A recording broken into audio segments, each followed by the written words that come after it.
குரல் கேட்க ஆலயம் விரைவோம் வாருங்கள். அன்பின் சுவடுகள் பதித்திடவே இறை குலமாய் இணைந்து வாருங்கள். மீட்பினை நிதம் கண்டிட மாந்தேவன் புகழ் பாடுங்கள். பாருங்கும் அருள் சூழ்ந்திட தியாகத்தின் வழி கூடுங்கள்.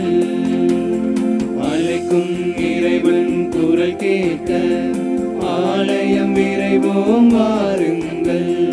அன்பின் சுவடுகள் பதித்திடவே இறை குலமாய் இணைந்து வாருங்கள்.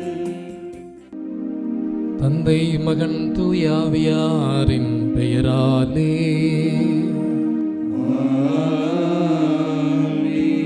நம் ஆண்டவராகிய இயேசு கிறிஸ்துவின் அருளும் கடவுளின் அன்பும் தூய ஆவியானவரின் நட்புறவும் உங்கள் அனைவரோடும் இருப்பதாக.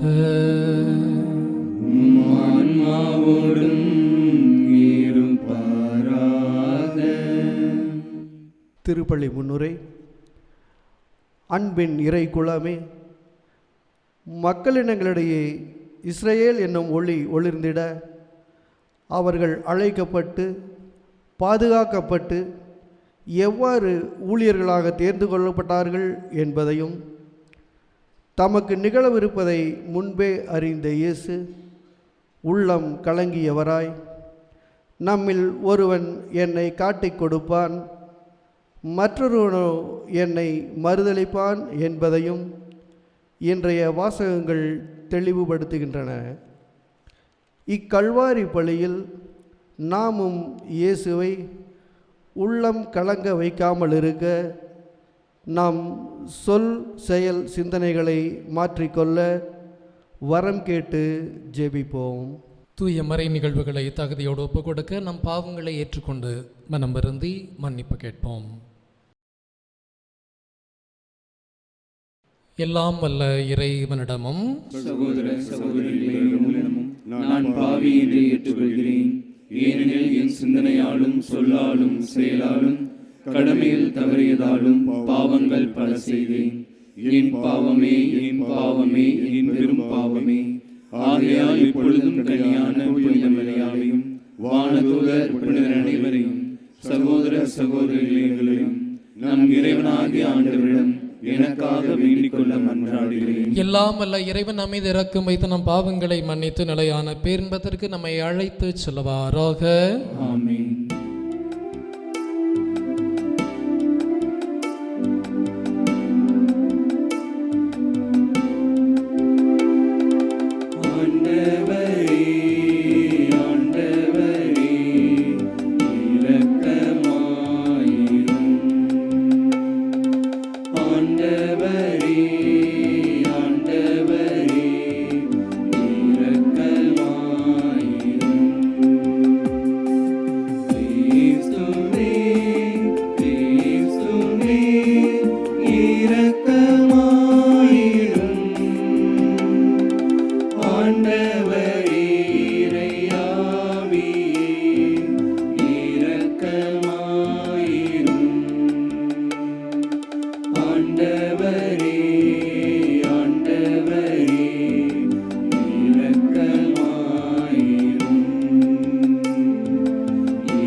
மன்றாடுவோமாக.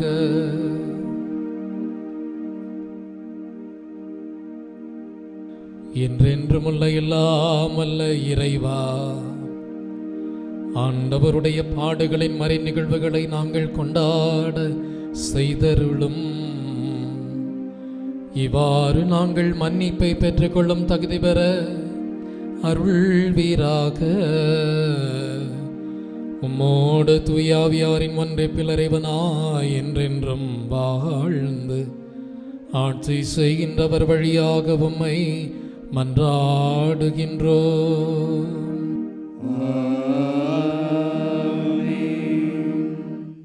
முதல் வாசகம். இறைவாக்கினர் எசையா நூலிலிருந்து வாசகம்.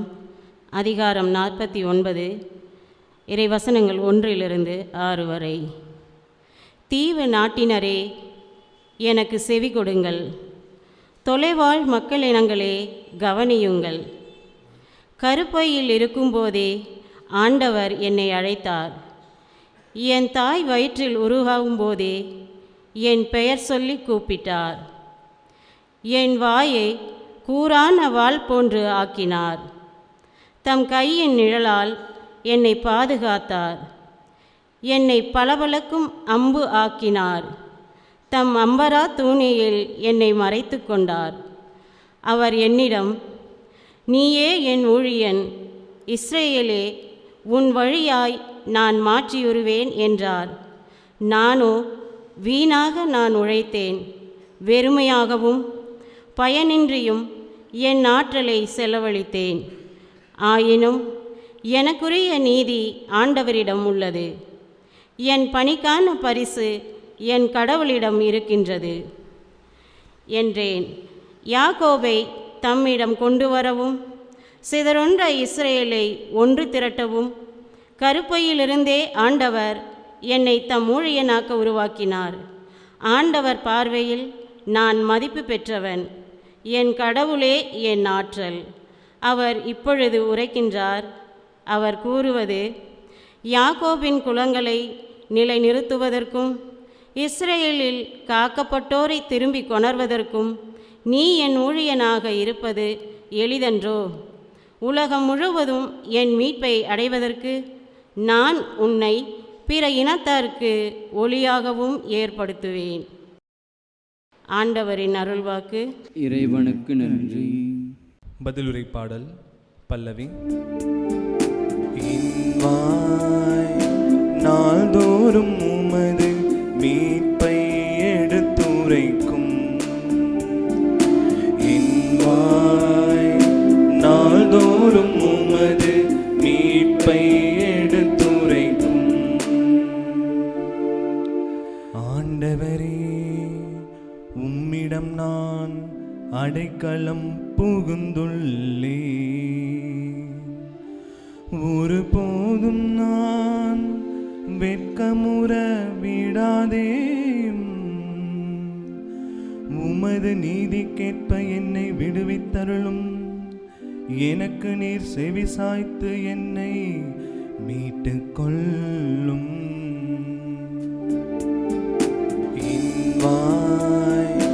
நாள்தோறும் உமது மீட்பை எடுத்துரைக்கும் என் வாய், நாள்தோறும் உமது மீட்பை எடுத்துரைக்கும். என் தலைவரே, நீரே என் நம்பிக்கை.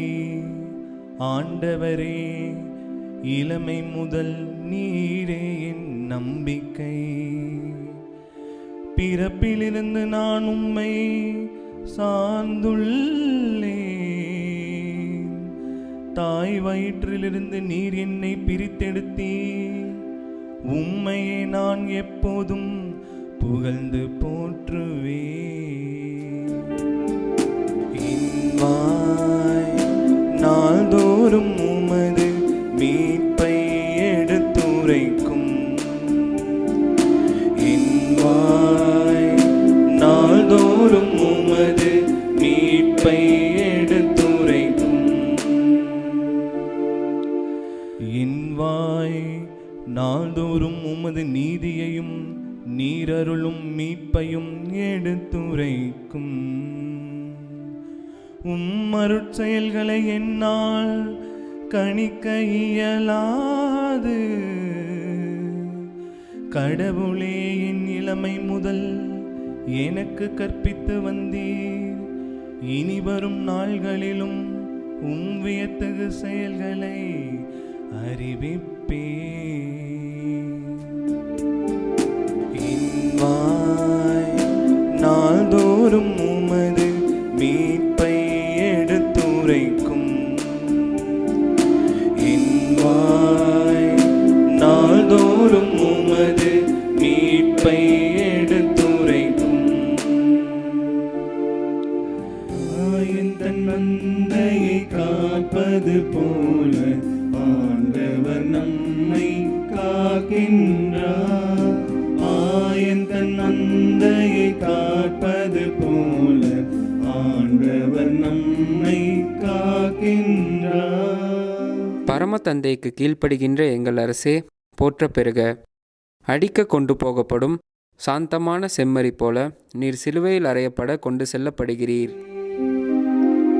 ஆயன் தன் மந்தையை காப்பது போல ஆண்டவர் நம்மை காக்கின்றார். ஆண்டவர் உங்களோடு இருப்பாராக. உம் ஆன்மாவோடும் இருப்பாராக. யோவான் எழுதிய நற்செய்தியிலிருந்த வாசகம். ஆண்டவரே மாற்றி உமக்கே. அக்காலத்தில் தம் சீடர்களுடன் பந்தி அமர்ந்த இயேசு உள்ளம் கலங்கியவராய், உங்களுள் ஒருவன் என்னை காட்டிக் கொடுப்பான் என உறுதியாக உங்களுக்கு சொல்லுகிறேன் என்று திட்டவட்டமாக கூறினார். யாரை பற்றி அவர் இப்படி கூறினார் என்று தெரியாமல் சீடர்கள் குழப்பமுற்று ஒருவரை ஒருவர் நோக்கினார்கள். இயேசுவின் சீடருள் ஒருவர் அவர் அருகில் அவர் மார்பு பக்கமாய் சாய்ந்திருந்தார். அவர் மேல் இயேசு அன்பு கொண்டிருந்தார். சீமோன் பேதுரு அவருக்கு சைகை காட்டி, யாரை பற்றி கூறுகிறார் என கேள் என்றார். இயேசுவின் அருகில் அவர் மார்பு பக்கமாய் சாய்ந்திருந்த அவர், ஆண்டவரே, அவன் யார் என்று கேட்டார். இயேசு மறுமொழியாக, நான் யாருக்கு அப்பத்துண்டை தோய்த்து கொடுக்கிறேனோ அவன்தான் எனச் சொல்லி அப்பத்துண்டை தோய்த்து சீமோன் இஸ்காரியோத்தின் மகனாகிய யூதாசுக்கு கொடுத்தார். அவன் அப்பத்துண்டை பெற்றதும் சாத்தான் அவனுக்குள் நுழைந்தான். இயேசு அவனிடம், நீ செய்ய இருப்பதை விரைவில் செய் என்றார். இயேசு ஏன் அவனிடம் இப்படி கூறினார் என்பதை பந்தியில் அமர்ந்திருந்தோர் யாரும் புரிந்து கொள்ளவில்லை. பணப்பை யூதாசிடம் இருந்ததால் திருவிழாவுக்கு தேவையானதை வாங்கவோ ஏழைகளுக்கு ஏதாவது கொடுக்கவோ இயேசு அவனிடம் கூறியிருக்கலாம் என்று சிலர் நினைத்து கொண்டனர். யூதாசு அப்பத்துண்டை பெற்றுக்கொண்டவுடன் வெளியே போனான். அது இரவு நேரம். அவன் வெளியே போன பின் இயேசு, இப்போது மானிட மகன் மாட்சி பெற்றுள்ளார், அவர் வழியாக கடவுளும் மாட்சி பெற்றுள்ளார். கடவுள் அவர் வழியாக மாட்சி பெற்றாரானால் கடவுளும் தம் வழியாய் அவரை மாட்சிப்படுத்துவார், அதையும் உடனே செய்வார். பிள்ளைகளே, இன்னும் சிறிது காலமே உங்களோடு இருப்பேன். நீங்கள் என்னை தேடுவீர்கள், ஆனால் நான் போகும் இடத்திற்கு உங்களால் வர இயலாது. இதையே யூதர்களுக்கு சொன்னேன், இப்போது உங்களுக்கும் சொல்லுகிறேன் என்றார். சீமோன் பேதுரு இயேசுவிடம், ஆண்டவரே, நீர் எங்கே போகிறீர் என்று கேட்டார். இயேசு மறுமொழியாக, நான் போகும் இடத்திற்கு என்னை பின்தொடர்ந்து வர இப்போது உன்னால் இயலாது, பின்னரே என்னை பின்தொடர்வாய் என்றார். பேதுரு அவரிடம், ஆண்டவரே, ஏன் இப்போது நான் உம்மை பின்தொடர இயலாது? உமக்காக என் உயிரையும் கொடுப்பேன் என்றார். இயேசு அவரை பார்த்து, எனக்காக உயிரையும் கொடுப்பாயோ? நீ மும்முறை என்னை மறுதலிக்கும் முன் சேவல் கூவாது என உறுதியாக உனக்கு சொல்லுகிறேன் என்றார். ஆண்டவரின் அருள்வாக்கு. கிறிஸ்துவே உமக்கு புகழ். லியோனார்ட் டாவின்சி அப்படிங்கிற ஒரு ஓவியர் இருந்தார். புகழ்பெற்ற ஒரு ஓவியர், அழகான சித்திரம் வரைவதிலே தேர்ச்சி பெற்றவர். உலகத்திலே அவருடைய பெயரும் புகழும் இன்று வரை விளங்கி வருகிறது. அவர் ஒரு முறை ஆண்டவர் இயேசுவுடைய அந்த கடைசி ராபோசன அந்த நிகழ்வை வரைய ஆசைப்பட்டார். அப்படி அவர் வரைகிறப்போ அவருக்கு நிறைய எண்ணங்கள் மனசில் தோன்றியது. அவருடைய வாழ்க்கையில் அதுவரை அவர் சந்தித்த அனுபவங்கள் எல்லாம் கண் முன்னாடி வந்துச்சு. இயேசுவுடைய உடல் எப்படி இருக்கணும், திருத்தூதர்களுடைய உடல் மொழி எப்படி இருக்கணும், எல்லாவற்றையும் விட அவருடைய முகம் எப்படி இருக்கணும் அப்படின்னு எல்லாம் ரொம்ப ஆர்வத்தோடு அவர் தன்னுடைய தகவலை எல்லாம் சேகரித்து, அனுபவத்தை சேகரித்து, இப்படி இதையெல்லாம் வரையலாம் அப்படின்னு அவர் ஒரு திட்டம் போடுறார். அப்படி அவர் திட்டம் போட்டப்போ அவர் மனசில் பதிஞ்சிச்சு, யூதாசுடைய முகமாக யாரை நான் வரைவது அப்படிங்கிற ஒரு எண்ணம். அவர் யோசித்து பார்க்குறாரு. இயேசு வாழ்ந்த காலத்தில் யூதாஸ் எப்படி இருந்தார்னு அவருக்கு தெரியாது. ஆனால் அவர் வாழ்ந்த காலத்தில், அதாவது இந்த ஓவியர் வாழ்ந்த காலத்திலே அவருடைய அனுபவத்திலே இருந்த ஒரு கொடுமையான நிகழ்வு என்னன்னு யோசித்து பார்த்தார். அப்படி பார்க்குறப்ப அவர் மனசில் உடனே தோண்டியது, அவருக்கு எதிராக இருந்த பகைவன் ஒருவன். அதனால் அந்த பகைவனையே யூதாசுடைய முகமாக வரைஞ்சிடலாம் அப்படின்ட்டு அவர் முயற்சி பண்ணுறார். அப்படி அவர் முயற்சி செய்து ஒவ்வொரு முகமாக வரைஞ்சிட்டே வர்றப்போ யூதாசுடைய முகத்தை வரைகிற பொழுது அவரால் முடியல. திரும்ப திரும்ப முயற்சி பண்ணுறார், எப்படியாவது அதை வரைஞ்சிடணும்னு முயற்சி பண்ணுறாரு. ஆனால் யூதாசுடைய முகம் மட்டும் வரவே இல்லை. ஏன் அப்படி ஆச்சு அப்படின்னு கொஞ்சம் யோசிக்கிறார். பிறகு அப்படியே நிறுத்திட்டு கொஞ்ச நேரம் இயேசுவை விட்டு நோக்குகிறார். அந்த முகம் அவருக்கு ஒரு விஷயத்தை கற்றுக் கொடுக்கிறது. நீ ஏன் யூதாசுடைய முகத்தை வரைய முடியல தெரியுமா? ஏன்னா நீ உன் பகைவனை மனதில் வைத்துக்கொண்டு இந்த ஓவியத்தை வரைய நினைக்கிறாய், அதனால தான் முடியல அப்படிங்கிற உணர்வை பெற்றுக்கொள்ளும்படியாக அந்த நேரத்தில் அவருக்கு ஒரு தூண்டுதல் கிடைக்கிறது.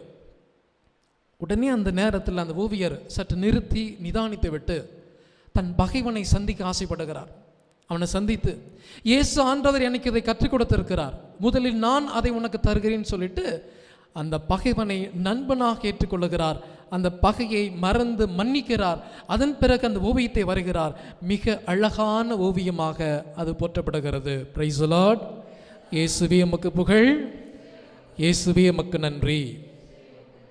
புனித வாரத்திலே நானும் நீங்களும் நுழைந்திருக்கிற இந்த தருணத்திலே இந்த இரண்டாவது நாள் புனித செவ்வாய் 2 திருத்தூதர்களை நம் கண் முன்பாக கொண்டு வருகிறது. 2 பேருமே இறைவனுக்கு எதிராக சென்றார்கள். ஒருவர் மறுதலித்தார், இன்னொருவர் காட்டி கொடுத்தார். இந்த 2 பேருடைய நிலையும் நாம் கொஞ்ச நேரம் சிந்திக்கலான்னு பார்க்குறேன். அதில் முதலிலே யூதாஸ் இஸ்காரியோத்தை எடுத்துக்கொள்ளலாம். 12 திருத்தூதர்களை இயேசு ஆண்டவர் தெரிவு செய்கிறார். அதிலே ஒருவர் தான் இந்த யூதாஸ் இஸ்காரியோத். நமக்கு நல்லா தெரியும். இவரை முதலிலே நாம் திருவிவிலியத்திலே மத்தேயு நற்செய்தி 10 4வது வசனத்தில் வாசிக்கிறோம். சீடர்களை இயேசு தெரிவு செய்த பொழுது அங்கே இயேசுவை காட்டி கொடுத்த யூதாஸ் இஸ்காரியோத்து என்ற பெயர் அங்கே பதிவு செய்யப்பட்டிருக்கு. அதான் முதல் யூதாஸை குறித்த குறிப்பு விவிலியத்தில் நாம் வாசிக்கிறோம். அதன் பிறகு ஒரு நீண்ட ஒரு நெடிய பயணம் ஒவ்வொரு நற்செய்தியும் பயணிக்கிறது. கடைசியாகத்தான் யூதாஸை குறித்த குறிப்பு வருகிறது. அதிலும் குறிப்பாக இயேசு ஆண்டவருடைய கடைசி ராப்போசனம், அந்த நற்கருணை திருவிருந்திலே தான் யூதாஸை நாம் சந்திக்கிறோம். அவரும் திருத்தூதர்களோடு இருக்கிறார். இயேசுவும் அவர்களோடு இருந்து தன்னுடைய பந்தியிலே அமர்ந்து அவர்களோடு தன்னுடைய கடைசி ராவு உணவரை பகிர்ந்து கொள்ளுகிறார். அந்த நிகழ்விலே தான் யூதாஸை மீண்டும் சந்திக்கிறோம். அப்போ இயேசு மக்களுக்கு சொல்லுவதை நாம் அறிவோம். மனுமகன் நிச்சயமாக காட்டி கொடுக்கப்பட போகிறார் அப்படின்னு சொன்ன உடனே எல்லா திருத்தூதர்களும் ஒருவரை ஒருவர் பார்க்கிறார்கள். அந்த சமயத்திலே ஒவ்வொருவராக இயேசுவிடம் கேட்கிறார்கள், நானோ என கேட்கிறார்கள். நம்ம 26 25 வாசிக்கிறோம். அவரை காட்டி கொடுத்த யூதாசும் ரபி நானோ அப்படின்னு கேட்கிறார். இயேசு உடனடியாக பதிலை சொல்கிறார், நீயே சொல்லிவிட்டாய் அப்படின்னு சொன்ன உடனேயாவது இந்த யூதாஸுக்கு மனசில் ஆழமாக பதிஞ்சிச்சா, இயேசுவே நான் அப்படி ஒரு திட்டம் வச்சிருக்கிறேன்னு உனக்கு தெரிஞ்சிருச்சே, நீ எனக்கு முன்கூட்டியே அறிந்ததால் நான் அதற்காக வெட்கப்படுகிறேன், வேதனைப்படுகிறேன், மனம் மாறுகிறேன், திருந்துகிறேன், மன்னிப்பு கேட்கிறேன், எனக்கு ஒரு நல்ல ஒரு உணவை தாருங்கள், மன்னிப்பின் விருந்தை என்னோடு பகிர்ந்து கொள்ளுங்கள் அப்படின்னு சொன்னாரான்னு பார்த்தா எதுவுமே பேசலை. அவரால் பேசவும் முடியல. ஏனென்றால் அவருடைய எண்ணத்தில் வேறு ஏதோ அவரை தடுத்து கொண்டு இருந்தது. அந்த சமயத்தில் தான் இயேசு எல்லாரிடத்திலும் தன்னுடைய உடலையை பகிர்ந்து கொடுக்கிற நிகழ்வை நாம் சந்திக்கிறோம். அங்கே பாருங்க, அழகாக சொல்லப்பட்டிருக்கும். யோவான் நற்செய்தி 13:26 வாசிப்போம். இயேசு யாருக்கு அப்பத்துண்டை தோய்த்து நான் கொடுக்கிறேன் அவன் தான் என சொல்லி அப்பத்துண்டை தோய்த்து சீமோன் இஸ்காரியோத்தின் மகனாகிய யூதாஸ்க்கு கொடுத்தார் நான் வாசிக்கிறோம். இயேசு எல்லாருக்குமே தன்னுடைய உடலை, தன்னுடைய இரத்தத்தை பரிசாக கொடுக்கிறார். எல்லாருக்கும் ஒரே மாதிரியான உணவை கொடுக்கிறார். அத்தனை திருத்துதர்களும் இயேசுவை பெற்றுக் கொள்கிறார்கள். ஆனால் வார்த்தையில் வாசிக்கிற லூக்கா 22:3 அந்நேரத்தில் 12 ஒருவனான யூதாஸ் எனப்படும் இஸ்காரியோத்துக்குள் சாத்தான் புகுந்தான் என்று. நற்கருணையைத்தான் ஆண்டவர் இயேசு எல்லாருக்கும் கொடுத்தார். தன்னையே பகிர்ந்து கொடுக்கிறார், தன்னையே பிட்டு கொடுக்கிறார். ஆனால் எல்லா திருத்துதர்களும் இயேசுவை பெற்றுக்கொள்கிற பொழுது இவர் ஒருவர் மட்டும் இயேசுவை பெறவில்லை, அவருக்குள் இருந்த சாத்தானை அவன் பெற்றுக்கொள்கிறான்னு பார்க்கிறோம். அதோடு நிற்குதா? அந்த அற்புதமான அதிசயமான உணவை பெற்றவுடன் சாத்தான் எப்போ அவனுக்குள்ள போனானோ, எல்லா திருத்துதர்களும் இயேசுவுடன் இருக்கிறார்கள், ஆனால் இவர் மட்டும் வெளியிலே செல்கிறார். அப்பத்துண்டை பெற்றுக்கொண்ட உடனடியாக வெளியிலே போனான் யூதாஸ் நம்ம வாசிக்கிறோம். போன பொழுது அது இரவு நேரம் அப்படிங்கிற குறிப்பையும் யோவான் நற்செய்தியாளர் குறிப்பிட்டு சொல்வார். இயேசுவை பெற்றவுடன் ஒவ்வொரு மனித வாழ்க்கையும் ஒளியை பெறுகிறது, வழியை பெறுகிறது, தெளிவை பெறுகிறது, இறை அனுபவத்தை பெறுகிறார். நம்முடைய வாழ்விலும் ஒவ்வொரு முறையும் நற்கருணை பெறுகிற பொழுதெல்லாம் இறைவனையே பெறுகிறோம். சமீபத்தில் ஒரு மிகச்சிறந்த ஒரு போதகர், உலகம் எங்கும் சென்று போதனை செய்யக்கூடியவர், அவர் தன்னுடைய வாழ்க்கையில் இந்த உண்மையை ஏற்றுக்கொள்கிறார். நான் கத்தோலிக்க கிறிஸ்தவ சபையை சார்ந்தவன் அல்ல, ஆனாலும் நம் சபைகளை விட, அதாவது அவர் பெந்தகோஸ்து சபையை சார்ந்தவர், நம்முடைய சபைகளை விட கத்தோலிக்க திருச்சபையிலே மிக அதிகமாக புதுமைகள் தினமும் நடந்து கொண்டிருக்குது அப்படின்னு சொல்கிறார். அதுக்கு அவரே சொல்கிற வார்த்தை என்ன அப்படின்னா, ஏனென்றால் கத்தோலிக்க திருச்சபையிலே தான் ஒவ்வொரு திருப்பலியிலும் அவர்கள் உயிருள்ள ஆண்டவரை நற்கருணை பிரசன்னத்திலே சந்திக்கிறார்கள். யாரெல்லாம் நற்கருணையை வாஞ்சையோடு பெறுகிறார்களோ, இறைவனை அவர்கள் முழுமையாக பெறுகிறார்களோ, அந்த உணர்வோடு பெறுகிறார்களோ, அத்தனை பேருக்கும் ஆண்டவர் அற்புதங்களை செய்கிறார், அதிசயங்களை செய்கிறார்.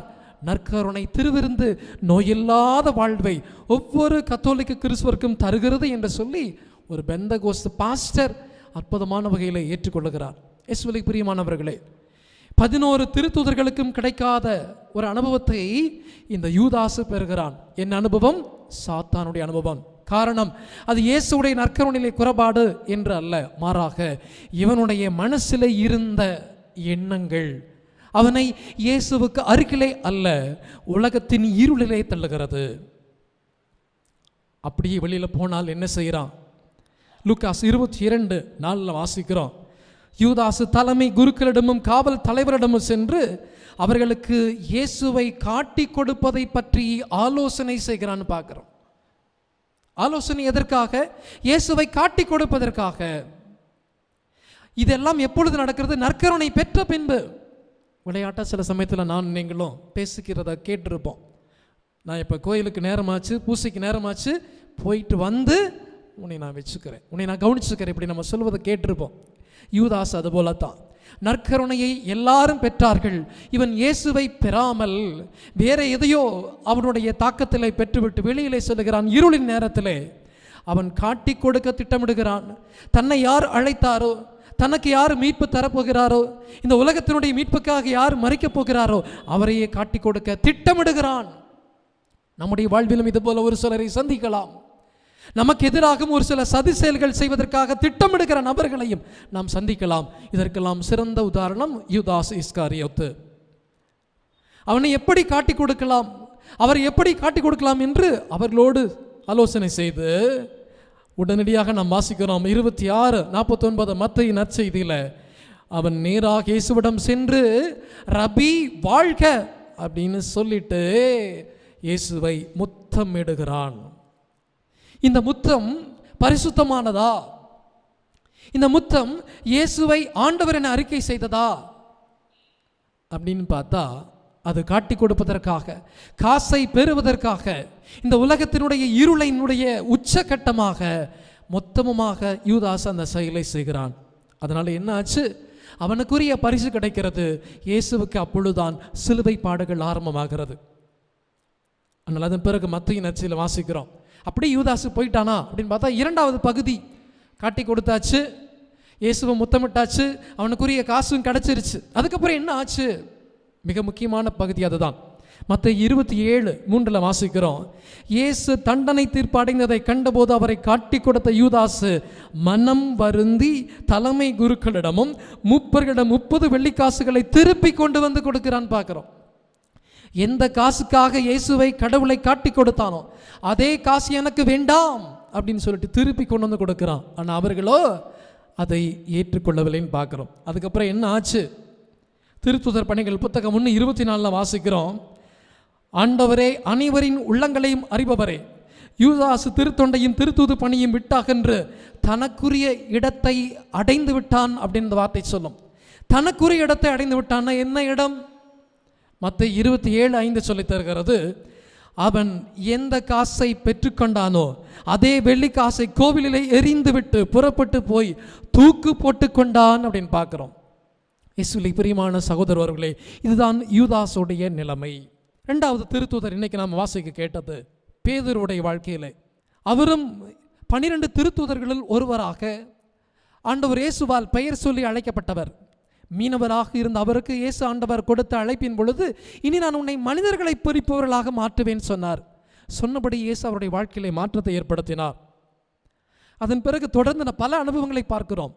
இயேசுவும் பேதுருவும் தனிப்பட்ட விதத்தில் எத்தனை அனுபவங்களை பெற்றார்கள் என்று நிறைய அனுபவங்களை எல்லாம் விவிலியத்தில் வாசிக்கிறோம். யூதாசை போல அழைப்பு பெற்றவுடன் கடைசி வரையிலும் நற்செய்தியாளர்கள் இந்த பேதுருவை குறித்து எந்த குறிப்பும் சொல்லாமல் இல்லை. எல்லா நிலைகளிலும் இயேசுவுடன் சென்ற திருத்தூதர்களுள் பேதுருவும் ஒருவராக இருந்தார். முக்கியமான நிகழ்வுகளெல்லாம் இயேசு பேதுருவை முதன்மைப்படுத்தி இருக்கிறார். இப்படி பல அனுபவங்களை பெற்றவர். இன்றைக்கி நம்ம நற்செய்தியில் வாசி கேட்டோம். கடைசியாக ஆண்டவர் இயேசுடைய அனுபவத்தையும் பெறுகிறார். எப்பொழுது? கடைசி ராப்போசனத்தில். அந்த ராப்போசன அனுபவம் ஒவ்வொரு திருத்தூதர்களுக்கும் ஒரு அனுபவத்தை கொடுத்திருக்க வேண்டும். இயேசுவால் அன்பு செய்யப்பட்ட திருத்தூதர் இயேசுடைய மார்பு பக்கமாக இருக்கிறார். இயேசுவால் பெயர் சொல்லி அழைக்கப்பட்ட யூதாசும் அங்கே இருக்கிறார். இயேசுவால் நீ பாறை, இந்த பாறையின் மேல் உன் திருச்சபை கட்டுவேன் என்று சொன்ன திருத்தூதர் பேதுருவும் அங்கே இருக்கிறார். ஒவ்வொருவருக்கும் ஒரு தனிப்பட்ட வாழ்வின் நோக்கம், குறிக்கோள், எண்ணம், திட்டத்தை ஆண்டவர் இயேசு வைத்திருந்தார். அத்தனை பேருமே அங்கே இருக்கிறார்கள். ஒவ்வொருடைய மனசு ஒரு மாதிரி இருந்துச்சு. நான் நீங்கள் திருப்பதிக்கு போகிறப்பெல்லாம் இதுதான் நடக்கிறது. எல்லாரும் ஒரே திருப்பலியில் பங்கேற்கிறோம். ஆனால் ஒவ்வொருவருக்கும் ஒவ்வொரு வகையான எண்ணங்கள், ஒவ்வொரு வகையான சிந்தனைகள், ஒவ்வொரு வகையான வேண்டுதல் இருக்கும். அதுபோலத்தான் இந்த 12 திருத்தூதர்களும் இருக்கிறார்கள். பேதுரு அப்படித்தான் இருக்கிறார். அப்போ இயேசு இந்த பாடுகள் எல்லாம் சொல்கிறப்போ பேதுரு அவர் பார்த்து சொல்றார், எல்லாரும் உம்மை விட்டு ஓடி போய்விட்டாலும் நான் ஒருபோதும் உம்மை விட்டு ஓடி போக மாட்டேன். பேதுரு சொல்கிற வார்த்தை. எப்போ இயேசுவை பிடித்து செல்கிறார்களோ, எப்பொழுது இயேசுவை சிலுவையில் அறைவதற்காக கொண்டு செல்கிறார்களோ, அதையெல்லாம் கண்ணு முன்னாடி இவர் பார்க்கிறார். அவரால் அதை ஏற்றுக்கொள்ள முடியவில்லை. அதை சந்திக்கக்கூடிய தைரியம் பேதுருக்கு அந்த நேரத்தில் இல்லை. அதனால் என்ன செய்கிறாரு? மத்தேயு 26:58 வாசிக்கிறோம். தொலைவிலே அவரை பின்தொடர்ந்து தலைமை குருவின் வீட்டு முற்றம் வரை வந்து வழக்கின் முடிவை பற்றி தெரிந்து கொள்வதற்காக உள்ளே நுழைந்து காவலரோடு உட்கார்ந்து கொண்டிருந்தார். குளிரான நேரத்தில் குளிர் காய்ந்து கொண்டிருந்தார் அப்படின்னு பார்க்கிறோம். இயேசுவிடம் அவர் இல்லை, இயேசுவுடன் அவர் இல்லை. யார் தன்னை தலைவராக மாற்றப் போகிறாரோ, யார் திரு அவையின் தலைவராக இயேசுவுக்கு பின் தரப்போகிறாரோ, அவர் இயேசுவுடன் அந்த பாடுகளின் நேரத்தில் இல்லை. ஒளிந்து கொள்ளுகிறார், ஓடிவிடுகிறார். அவருடைய குளிரை காப்பதற்காக நெருப்பிலை சென்று நிற்கிறார். நல்லா இருக்கிறப்போ நல்ல மனுஷன். ஒரு மனிதன் அடிபடுகிற பொழுது, பிரச்சனை வருகிற பொழுது, பாவம் செய்கிற பொழுது அவனை விட்டு எல்லாரும் ஓடிவிடுவோம், தனித்து விடப்படுவோம். அந்த அனுபவத்தை தான் இந்த பேதுரு இயேசுவுக்கு கொடுக்கிறார். எந்த நாக்கு இந்த ஆளை எனக்கு தெரியாதுன்னு சொல்லுச்சோ, அதே நாவு திரும்பவும் மனம் வருந்தி, மனம் மாறி, மனமாற்றத்தின் வெளிப்பாடாக மனம் நொந்து அழுகிறார். இயேசுவிலே பிரியமான சகோதர உறவுகளே, இந்த பேதுரு தான் இன்னைக்கு நமக்கெல்லாம் நம்பிக்கை ஒளியை தரக்கூடியவர். எந்த மனிதர் தவறு செய்யவில்லை, எந்த மனிதர் பாவம் செய்யவில்லை. தவக்காலத்தின் கடைசி வாரத்தில் நுழைந்திருக்கிறோம். அவர் தவறு செய்கிறார், இவர் பாவம் செய்கிறார். நான் ஏன் செய்யக்கூடாது? அவர் இதை செய்தாரே, அதற்கு நான் ஏன் இப்படி அவருக்கு தண்டனை கொடுக்க கூடாது? இப்படித்தான் உலகம் சொல்லித் தருகிறது. ஆனால் இந்த 2 திருத்தூதர்களுடைய வாழ்வு நமக்கு ஒரு எச்சரிக்கை மணி, ஒருவர் தன்னுடைய பாவத்தையே அதிகம் நினைத்து கொண்டிருந்ததால் அவருக்கு மன்னிப்பு கிடைக்கவில்லை, அவர் இறந்தே போய்விட்டார். ஒருவர் ஆண்டவரை அதிகமாக நினைத்ததால், அவருக்கு எதிராக குற்றம் செய்து விட்டேனே, அவருக்கு எதிராக பாவம் செய்து விட்டேனே, இந்த திருச்சபைக்கு எதிராக சென்று விட்டேனே, என் குடும்பத்திற்கு எதிராக சென்று விட்டேனே, என்னுடைய பங்கிற்கு எதிராக சென்று விட்டேன்னு சொல்லிட்டு கடவுளுக்கு எதிராக சென்றதற்காக மனம் வருந்தி திரும்ப திரும்ப திரும்ப ஆண்டவரிடம் வருகிற நபர்களுக்கு இறைவன் மன்னிப்பை கொடுக்கிறார். இறைவன் அதே மாண்பினை கொடுக்கிறார். இறைவனுடைய அந்த தன்மை பேதுரு அனுபவித்ததால் தான் அவர் திருச்சபைக்கே தலைவராக மாறுகிறார். Praise the Lord, praise the Lord. இயேசுவே எமக்கு புகழ், இயேசுவே எமக்கு நன்றி. பிரியமான சகோதர வரவுகளே, இதே நம்பிக்கையோடு நாம் எழுந்து நிற்போம். ஆண்டவருடைய திருச்சன்னதியிலே இந்த புனித வாரத்தினுடைய செவ்வாய்க்கிழமையிலே நம்முடைய தேவைகளை முன்வைத்து திருச்சபையின்காகவும் இந்த அகில உலகிற்காகவும் மீட்பை மட்டுமே நாம் முன்னிறுத்தி இறைவனுடைய மன்னிப்பை வேண்ட நம்முடைய விண்ணப்பங்களை எடுத்து சொல்லி விண்ணக தந்தையிடம் ஜெபிப்போம். அனைவரும் எழுந்து நின்று நாம் ஜெபிப்போம். அன்பின் இறைவா, கருப்பையில் இருக்கும்போதே ஆண்டவர் என்னை அழைத்தார் என்ற இறைவார்த்தையின் ஆசீரை பெற்று உமது அழைப்பிற்கேற்ப வாழ்ந்து கொண்டிருக்கும் எம் திருத்தந்தை, ஆயர்கள், குருக்கள், கன்னியர் மற்றும் துறவரத்தாருக்கு தேவையான உடல் உள்ள நலன்களை தந்து ஆன்மீக வளர்ச்சிக்காக எடுக்கும் ஒவ்வொரு முயற்சிகளையும் நிறைவாய் ஆசீர்வதித்திட இறைவா உம்மை மன்றாடுகின்றோம். ஆண்டவரே, எங்கள் மன்றாட்டை கேட்டருளும். வழிகாட்டும் இறைவா, என் பணிக்கான பரிசு என் கடவுளிடம் இருக்கின்றது என்ற இறைவார்த்தையின் உண்மையை உணர்ந்து எம் நாட்டு தலைவர்களும் அதிகாரிகளும் மக்களுக்காக பணிபுரிந்திட இறைவா உம்மை மன்றாடுகிறோம். ஆண்டவரே, எங்கள் மன்றாட்டை கேட்டருளும். கருணையின் இறைவா, உன் வழியாய் நான் மாட்சியுறுவேன் என்ற இறைவார்த்தையின்படி முதியோர், அனாதைகள், தனிமையில் வாடுவோர், புலம்பெயர்ந்தோர், விவசாயிகள், நெசவாளர்கள் மற்றும் வாழ்வாதாரங்களை இழந்தோருக்கு தேவையான அனைத்தையும் கொடுத்து உமது மாட்சியை உலகம் அறிந்திட இறைவா உம்மை மன்றாடுகின்றோம். ஆண்டவரே, எங்கள் மன்றாட்டை கேட்டருளும். வழிநடத்தும் இறைவா, அவர் மேல் இயேசு அன்பு கொண்டிருந்தார் என்ற இறைவார்த்தையின் வழியாக இயேசுவே உமது அன்பை பெற்றுள்ள எம் பங்கு குடும்பத்தார் அனைவரும் பெற்ற அன்பை பிறரோடு பகிர்ந்து வாழ இறைவா உம்மை மன்றாடுகிறோம். ஆண்டவரே, எங்கள் மன்றாட்டை கேட்டருளும். அன்பே உருவான இறைவா, புனித வாரத்திலே இந்த செவ்வாய்க்கிழமையிலே 2 திருத்துதர்களுடைய வாழ்க்கையினுடைய கடைசி கட்டத்தை எங்களுக்கு உணர்த்தினீர். எங்களுடைய வாழ்விலும் மீட்பை பெற்றுக்கொள்வதுதான் எங்கள் வாழ்வின் இலக்கு என்பதை உணர செய்தருளும். பாவத்திலே மடிவதற்காக அல்ல மனித வாழ்வு, நீர் கொடுக்கிற மீட்பை பெற்றுக்கொள்வதே புனிதத்தின் சம்பாவனை என்பதை உணர செய்ததற்காக நன்றி. யூதாசை போல அல்ல ஆண்டவரே, பேதுருவை போல மனம் மாறி மன்னிப்பு கேட்டு உம்முடைய மீட்பை உறுதியாக பெற்றுக்கொள்ள வல்லமையான வரத்தை தருவீராக. எங்கள் ஆண்டவராகிய கிறிஸ்து வழியாக மன்றாடுகின்றோம். பாவி என்னை ஏற்றுக்கொள்ளும் இறைவா, ஏழை என்னை காணிக்கையாக்கினேன் தலைவா. பாவி என்னை ஏற்றுக்கொள்ளும் இறைவா, ஏழை என்னை காணிக்கையாக்கினேன் தலைவா. நீரும் என் தந்தை, நானோ உந்தன் பிள்ளை. நீ இன்றி நான் இல்லை, ஏற்பாய் இறைவா. பாவி என்னை ஏற்றுக்கொள்ளும் இறைவா.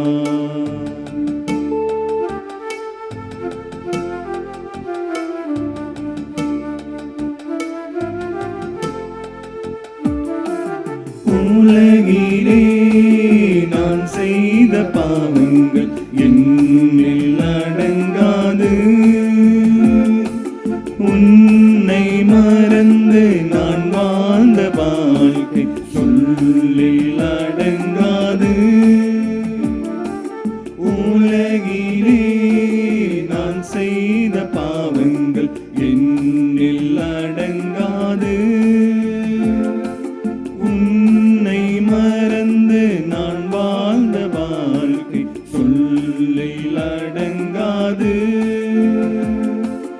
என் வாழ்விலே உன்னை ஏற்க வந்தேன் என் இயேசுவே. உன் பாதம் பணிகின்றேன், உன் பாதம் பணிகின்றேன். பாவி என்னை ஏற்றுக்கொள்ளும் இறைவா, ஏழை என்னை காணிக்கையாக்கினேன் தலைவா. சகோதர சகோதரிகளை நம் அனைவரும் ஒப்பு கொடுக்கிற திருப்பலி தந்தையாம் இறைவனுக்கு ஏற்றதாக ஜெபியுங்கள். ஆண்டவர் தம் திருப்பெயரின் புகழ்ச்சிக்காகவும் மாட்சிக்காகவும் நமது நன்மைக்காகவும் புனித திரு அவை அனைத்து நலனுக்காகவும் உமது கையிலிருந்து இப்பலியை ஏற்றுக்கொள்வாராக. ஆண்டவரே, உமது குடும்பத்தின் பலிப்பொருள்களை கனிவுடன் கண்ணோக்கியருளவமை வேண்டுகின்றோ. அதனால் புனித கொடைகளில் எங்களை பங்கு பெற செய்யும் நீர் அவற்றின் நிறைவுக்கும் நாங்கள் வந்து சேர செய்தருள்வீராக. எங்கள் ஆண்டவராகிய கிறிஸ்து வழியாக உம்மை மன்றாடுகின்றோ. ஆண்டவர் உங்களோடு இருப்பாராக. உம் ஆன்மாவோடும் இருப்பாராக. இதை எங்களை மேலே எழுப்புங்கள். ஆண்டவரிடம் எழுப்பியுள்ளோ. நம் இறைவனாகிய ஆண்டவருக்கு நன்றி கூறுவோம். அது தகுதியும் நீதியும் ஆனதே. ஆண்டவரே, தூயவரான தந்தையே, என்றும் உள்ள எல்லாம் அல்ல இறைவா, எங்கள் ஆண்டவராகிய கிறிஸ்து வழியாக எந்நாளும் எவ்விடத்திலும் நாங்கள் உமக்கு நன்றி செலுத்துவது மெய்யாகவே தகுதியும் நீதியுமாகும். எங்கள் கடமையும் மீட்புக்கு உரிய செயலுமாகும். எங்களுக்கு மீட்பளிக்கும் அவருடைய பாடுகளின் நாளும் மாட்சிமை மிக்க உயிர்ப்பின் நாளும் அண்மையில் வருவதை நாங்கள் அறிந்திருக்கின்றோம். அவருடைய பாடுகளினாலுமே உயிர்ப்பினாலுமே பழம்பெரும் எதிரியாகிய அலகையின் செருக்கையின் மீது வெற்றி கொண்டீர். அதில் எங்களது மீட்பின் மறைபொருளை நாங்கள் நினைவு கூறுகின்றோம். அவர் வழியாக மதம் அன்பை வானக தூதரணிகள் வழிபடுகின்றன. உம் திருமுனை காலத்தும் மகிழ்கின்றன. அவர்களோடு எங்கள் குரலையும் சேர்த்து கொள்ளுமாறு நாங்கள் உம்மை தாழ்மையுடன் இறைஞ்சி புகழ்ந்து அக்களிப்புடன் போற்றுவதாவது.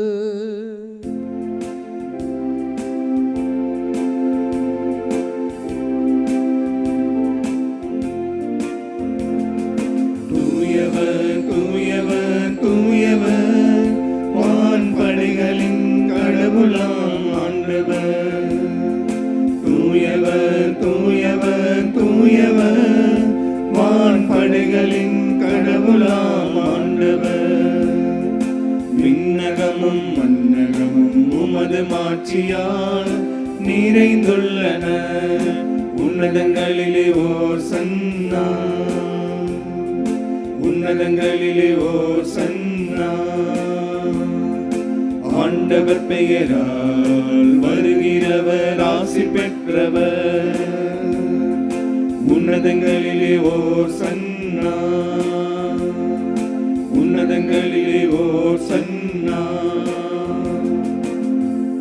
ஆண்டவரே, நீர் மெய்யாகவே தூயவர், தூய்மை அனைத்துக்கும் ஒற்று. ஆகவே உம்முடைய ஆவியை பொழிந்து இக்காணிக்கைகளை தூய்மைப்படுத்த மை வேண்டுகின்றோம். இவ்வாறு எங்கள் ஆண்டவர் இயேசு கிறிஸ்துவின் உடலும் இரத்தமுமாகவும் எங்களுக்கு இவை மாறுவனவாக. அவர் பாடுபட உளம் கனிந்து தம்மை கையளித்த போது அப்பத்தை எடுத்து நன்றி செலுத்தி அதை பிட்டு தாம் சீடர்களுக்கு அழைத்து கூறியதாவது: அனைவரும் இதிலிருந்து பெற்று உண்ணுங்கள், ஏனெனில் இது உங்களுக்காக கையளிக்கப்படும் என் உடல்.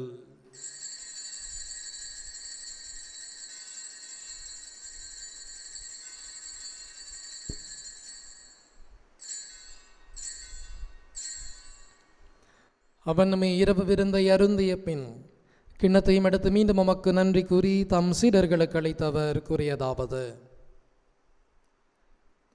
அனைவரும் இதிலிருந்து பெற்று பருகுங்கள், ஏனெனில் இது புதிய நிலையான உடன்படிக்கைக்குரிய இரத்தத்தின் கிண்ணம்.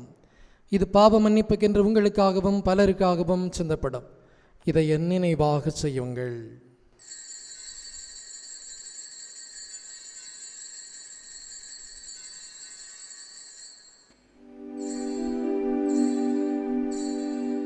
நம்பிக்கையின் மறை பொருள். ஆண்டவரே, நீர் வரும் அளவும் உமது இறப்பினை அறிக்கையிடுகின்றோம், உமது உயிர்ப்பினையும் எடுத்துரைக்கின்றோம். ஆகவே ஆண்டவரே, நாங்கள் கிறிஸ்துவின் இறப்பினையும் உயிர்ப்பினையும் நினைவு கூர்ந்து வாழ்வு திருமப்பத்தை மீட்பளிக்கும் கிண்ணத்தையும் உமக்கு கொடுக்கின்றோம். உம் திருமணம் என்ற மக்கு ஊழியம் புரிய தகுந்தவர்களை நாங்கள் ஏற்றுக்கொண்டீர். எனவே எமக்கு நன்றி செலுத்துகின்றோம். மேலும் கிறிஸ்துவின் உடலிலும் இரத்தத்திலும் பங்கு கொள்ளும் எங்களை தூய ஆவியார் ஒன்று சேர்க்க வேண்டும் என மை தாழ்மையுடன் மன்றாடுகின்றோம். ஆண்டவரே, உலகெங்கும் பரவியிருக்கும் இந்த திரு அவையை நினைவு கொண்டருளும். எங்கள் திருத்தந்தை பிரான்சிஸ், எங்கள் ஆயர் தாமஸ் அக்வினாஸ், எல்லா திருநிலையினராகிய அனைவரோடும் உமது திரு அவை அன்பில் நிறைவு பெற செய்தருளும். மேலும் உயர்த்தெழுமித நோக்குடன் துயில் கொள்ளும் எங்கள் சகோதரர் சகோதரிகளையும் இறந்தோர் அனைவரையும் இரக்கத்துடன் நினைவு கூர்ந்து உமது திருமுக ஒளியினுள் ஏற்றருளும். எங்கள் இவர் மீதும் இரக்கமாயிரும். கடவுளின் கன்னித்தாயான புனித மரியா, அவருடைய கணவரான புனித யோசேப்பு, புனித திருத்துதர்கள், இவ்வுலகில் நமக்கு உகந்தவராயிருந்த புனிதர் அனைவருடனும் எங்கள் பாதுகாவலி புனித அன்னம்மாவுடனும் நாங்கள் நிலை வாழ்வில் பங்கு கொள்ளும் தகுதி பெற்று உன் திருமகன் இயேசு கிறிஸ்து வழியாக உம்மை புகழ்ந்தேத்து மரம் அருள உம்மை மன்றாடுகிறோம். இவர் வழியாக இவரோடு இவரில் எல்லாம் வல்ல இறைவனாகிய தந்தையே, தூய ஆவியாரின் ஒன்றிப்பில் எல்லா புகழும் ஆட்சியும் என்றென்றும் உமக்கு உரியதே.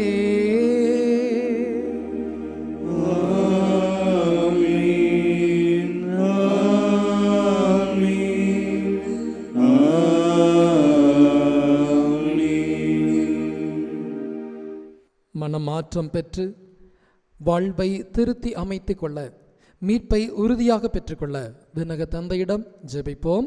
விண்ணுலகில் இருக்கிற எங்கள் தந்தையே, உமது பெயர் தூயதென போற்ற பெறுக. உமது ஆட்சி வருக. உமது திருவுளம் விண்ணுலகில் நிறைவேறுவது போல மண்ணுலகிலும் நிறைவேறுக. எங்கள் அன்றாட உணவை இன்று எங்களுக்கு தாரும். எங்களுக்கு எதிராக குற்றம் செய்தோரை நாங்கள் மன்னிப்பது போல எங்கள் குற்றங்களை மன்னியும். எங்களை சோதனைக்குட்படுத்தாதையும் தீமையிலிருந்து எங்களை விடுவித்தருளும். ஆண்டவரே, தீமை அனைத்திலிருந்தும் எங்களை விடுவித்து எங்கள் வாழ்நாளில் அமைதியை கனிவுடன் அருள உம்மை மன்றாடுகின்றோம். உமது இரக்கத்தின் உதவியால் நாங்கள் பாவத்திலிருந்து எப்போதும் விடுதலை பெற்று யாதொரு கலக்கமின்றி நலமாயிருப்போமாக. நாங்கள் இது நோக்கி இருக்கும் பேரின்பத்துக்காகவும் எமிப்பராகி இயேசு கிறிஸ்துவின் வருகைக்காகவும் காத்திருக்கின்றோம். ஏனெனில் ஆட்சியும் வல்லமையும் ஆட்சியும் என்றென்றும் உமதே. ஆண்டவரே இயேசு கிறிஸ்துவை அமைதியை உங்களுக்கு விட்டுச் செல்கின்றேன், என் அமைதியையே உங்களுக்கு அளிக்குவீர் என்று திருத்துவர்களுக்கு மொழிந்தீரே. எங்கள் பாவங்களை பாராமல் உமது திரு அவையின் நம்பிக்கையை கண்ணோக்கி உமது திருவுளத்திற்கு ஏற்ப அதற்கு அமைதியையும் ஒற்றுமையையும் அளித்தருள்வீராக. என்றென்றும் வாழ்ந்து ஆட்சி செய்கின்றவர் நீரே. ஆமென். ஆண்டவருடைய அமைதி உங்களோடு என்றும் இருப்பதாக. உம் ஆன்மாவோடும் இருப்பதாக. ஒருவருக்கு ஒருவர் அமைதியை பகிர்ந்து கொள்வோம்.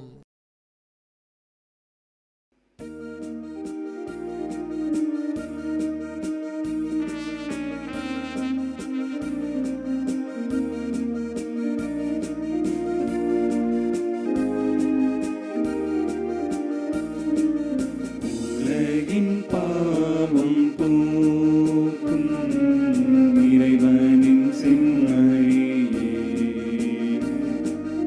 என்மேல் இரக்கம் வையும்.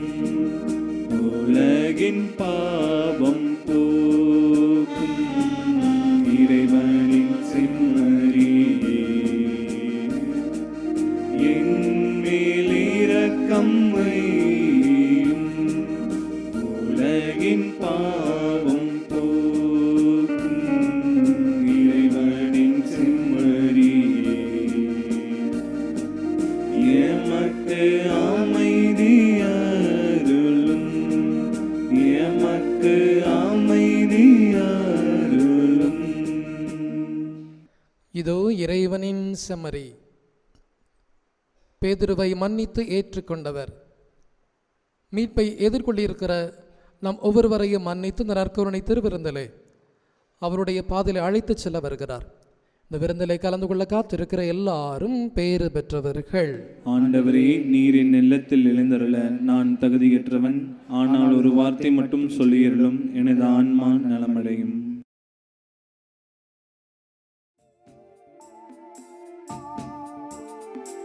இதை என் நினைவாய் செய்ய மாட்டாயா?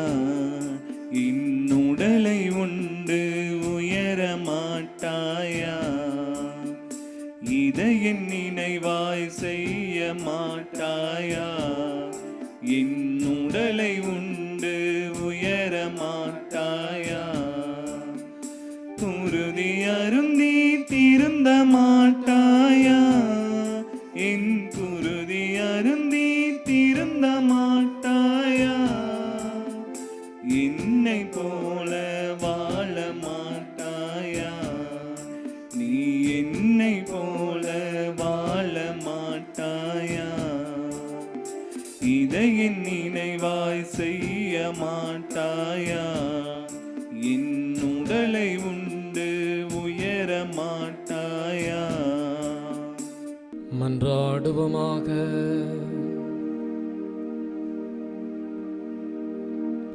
ஆண்டவரே, மீட்பளிக்கும் கொடைகளால் நிறைவு பெற்ற நாங்களும் அதை இரக்கத்தை இறைஞ்சி கேட்கின்றோம். அதனால் இம்மை வாழ்வில் இந்த அளவுடைய ஆழத்தால் எங்களுக்கு உணவூட்ட விரும்பிய நீர் நாங்கள் முடிவில்லாத வாழ்வில் பங்கேற்க செய்வீராக. எங்கள் ஆண்டவராகிய கிறிஸ்து வழியாக உம்மை மன்றாடுகிறோம். மக்கள் மீது மன்றாட்டு. ஆண்டவர் உங்களோடு இருப்பாராக. உம்மான்மாவோடும் இருப்பாராக. இறைவா, உமக்கு பணிந்து வாழும் மக்களை எல்லா பழைய தவறுகளிலிருந்தும் அதை இரக்கம் தூய்மைப்படுத்துவதாக. புனிதமான புனித வாழ்வுக்கு எங்களை தகுதி உள்ளவர்கள் ஆக்குவதாக. எல்லாம் வல்ல இறைவன் தந்தை, மகன், தூயாவியார் உங்களை ஆசீர்வதிப்பாராக. சென்று வாருங்கள், திருப்பலி நிறைவேறிற்று. இறைவனுக்கு நன்றி.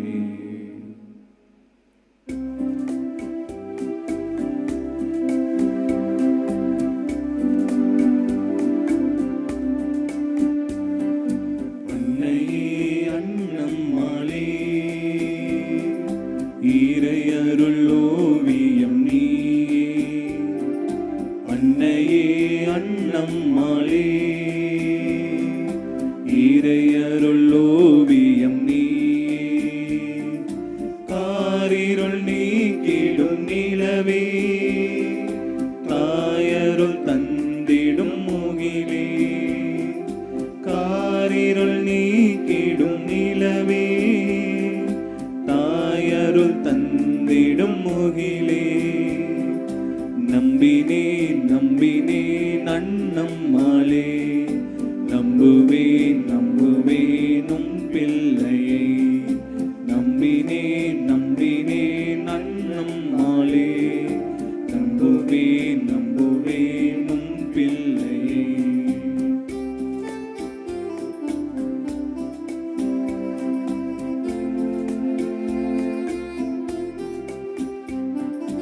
அம்மா என் அருகினில் நீருந்தால் ஆயிரம் சோகங்கள் கரைந்து விடும்.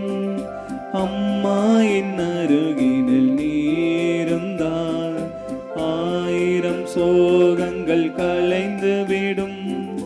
சொல்லொன்று போ போதும் சுமை தீர்ந்திடும். சுகமான ராகங்கள் சுரம் பாடிடும். சொல்லொன்று போதும் சுமை தீர்ந்திடும். சுகமான ராகங்கள் சுரம் பாடிடும்.